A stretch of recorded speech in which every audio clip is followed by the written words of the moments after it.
good morning सांग मैंने आज हूँ शुक्रवार सो आज सकाल चलू आम माछ आने कहीं आज से माछ टी खाए बोली कहले सो माछ होगा नहीं आसलु वो बछा बछी काम लगे मुझे ब्रेकफास्ट भी करनी ब्रेकफास्ट करदेली चाह टी पीदेली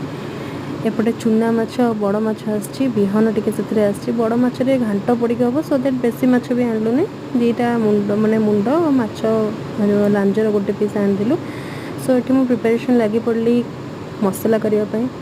मसला भितर ये मुझे चूना माछ किसी पकईदेवी जल्दी सरले पुणी पुओ भी भोक लगे गोटे बेल खाइब चूना माछ पकईकिना फ्राए करदेली कारण चूना माछ टे चुड़चुड़ा हम खटा पड़ी छोट छोट आलू पड़ी हम ताकू करदेला दिन बिहन बरा माछ भाजीदेलु देन प्रिपेरेसन आसीगली घाट पड़ीकिना हम जो छेचड़ा पोई पोई घाट तो ये मसला पकईकि बहुत मसला करके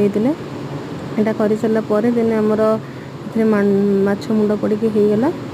प्रिपेरेसन कंप्लीट से करेली देन बो आसले मुझे बो अपन टे कर दिंतु माछर छिचड़ा माछर जोटा कि जुकजुकिया हम छोट माछर सेटा भी बहुत लेंबू पानी पकईकिना गले कारण आंबुल पकईले कहले लेंबू पानीटा भल टेस्ट आसो खटा आसो सोरिष मसला देकिना से करेले तो से बहुत भल लगे से आगुरी भी मुझे खाई बहुत थर तो सेटा भी अलरेडी कंप्लीट होगला से भितर भोक है प्रबल ये पणस पचाई बापा आनी आम घर जोटा कि सावित्री तार एपटे बस कार्टून देखुची बहुत विरक्ति होगला भोकर तो से भी बहुत बाड़ी की नहीं गले भात तरकारी बिहन माछ तरकारी